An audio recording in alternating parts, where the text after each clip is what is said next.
So we have our last topic here. What do you guys feel like is the most balanced fighting game you've ever played? And extra, I mean, what do you feel like is the most unbalanced game you've ever played? So, the floor is yours, Son Goku and Devin. Uh, the most balanced game I've ever played. That's a question I don't think I've ever thought about. I'm not even gonna say Marvel. Say that. Uh, I think honestly, I want to say Skullgirls. I played that for a good bit. Uh, when it first came out, and I felt like most characters in that game could be viable. Um, I mean, there was some cheap stuff in there, and of course, at the time, apparently, I chose to play the worst character in the game, Painwheel, Which one which was I think that? I Painwheel, which is Oh, at that time, this was before Second Encore, so I think I heard she's gotten like a lot better now. But at the time, I was playing Painwheel, and I still felt like she could compete. Like I think I ran solo Painwheels, either solo Painwheel or like Painwheel and Parasol, but I still felt like she can compete. Then I saw players like Sky King J playing Painwheel, and I actually ran into Sky King J. That's the thing about smaller games like that. You run into like all the good players online, which is can be seen as a good and bad thing. But I actually played him a bit, and I saw how he was doing against Karis. I'm like, she's the worst, but he's still out here bodying people. So if I had to say, I think Skullgirls might be one of the most balanced fighting games I've played, just in terms of like how you can. And then you got customizable assists, so it's not like you have a set assist. You can like do whatever move you want to as an assist, which is I still think something that a lot of other fighting games should follow suit in. Most unbalanced. Hmm.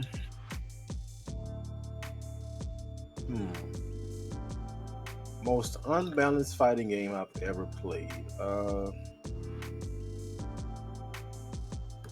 Part of me wants to say Dragon Ball Fighters, but I'm not. I'm not gonna say that. Maybe Marvel 3. Uh, there were some characters. You had to work with, like Iron Fist. Poor thing. He just man. It's almost like they just made him for a totally different game. Certain characters like Iron Fist. Yeah, Phoenix Wright. Even though there were players like later on that started making these characters like look really good.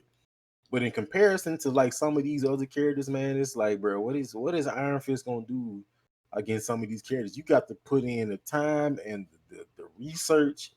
Magneto out here just make EM blast like he just all over the place, wave dash and triangle jumping. It's just like some of those characters just like they couldn't do anything, man. Um, Doctor Doom, Virgil, like bro, Virgil, I need more power. Once he said it, it's over with. There's nothing you could do. Just put the controller down. Even though that's one of my most beloved fighting games, there were some balance issues. Like I said, at the end of it, Zero. I mean, my gosh, this man gets you in the corner and it's like, well, it was nice playing the game for the character select screen. I got to play the character select screen for a little bit. That was cool. So I think Marvel 3, even though I love the game, it was some balance Oof. issues. And like I said later on, when you got those top tier that was established, man, it was like Zero May Cry, like Infamous Shell, Zero May Cry, Morgan. Like some characters literally couldn't do anything against Morgan. Like if you knew how to play Morgan to that like Chris G standard, some characters literally couldn't do anything but just sit there and block. And you just like, well, yeah, I'm just waiting for the next match. So I think I would say Skullgirls is probably one of the most balanced fighting games I play, and well, to a certain degree, I just think like in terms of what characters can do and how they stack against each other, and then Marvel 3 is probably one of the most unbalanced.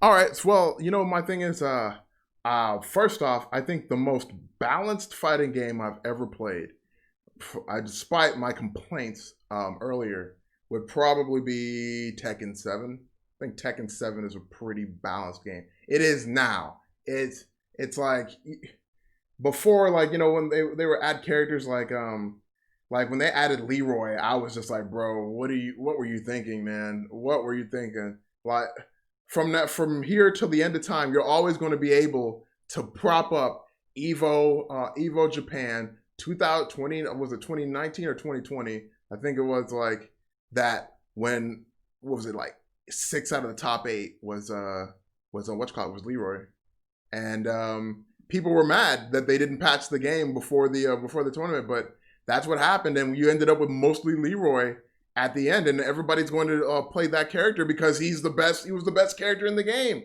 Like, they went too far to one side, and he just ripped and ran through everybody for a while.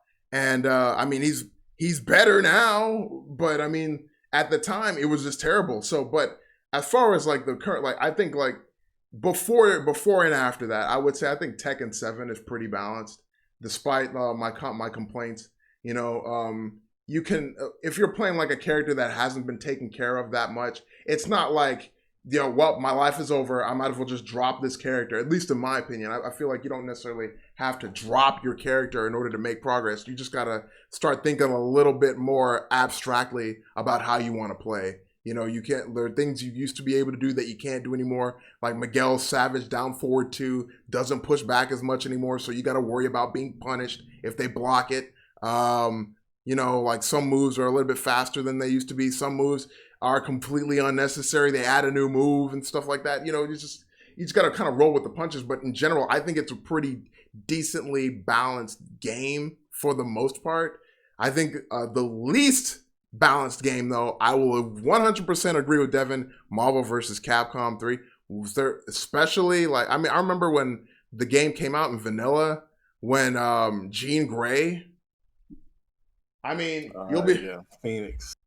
Oh, man, dude. It's like, you know, it used to be a thing. It's like, yeah, man, you just get to the end of the fight, and then she tells you that she can't control it, and you lose the game. Like, that's it's like, oh, I can't control it! Oh, okay. Well, forget it then. I'm done. Yeah, you know, that was pretty much the end of the fight, man. I used to play... Whenever I was playing the game, I'm like, yeah, man, I got my team. I got Super Skrull. I got Amaterasu. I got Shuman Gorath. Let's get it. That Jean Grey. Oh, forget it, man. I don't want to play this. I don't want to play this game anymore, man. Forget about it. Freaking Jean Grey. You get to the end of the fight, you're like, oh, man, this was awesome. X Factor. Oh, no. Oh, please, God. I can't control it. Ah! He's like Charles Xavier trying to do like like, you remember when Charles Xavier used to try to do like a mind read on somebody and their mind had like too much stuff going on. They were like, I'm trying, I can't. Ah! That was like that's every match with Jean Grey in it, man. Like that was ridiculous, man. But for the most part, man, I would say that Marvel vs. Capcom 3 is the least balanced. I didn't even play Marvel Ultimate Marvel vs. Capcom 3. I'm just like, man, this is going to be more of the same garbage, just with a different character. I don't want to do this to myself anymore. So I didn't buy the next game. So yeah, I would say Marvel vs. Capcom 3, final answer, least balanced game. I know it's supposed to be like a kooky out there kind of game, you know, with like craziness happening, but in terms of balance, man, bro, I would say that this ain't it.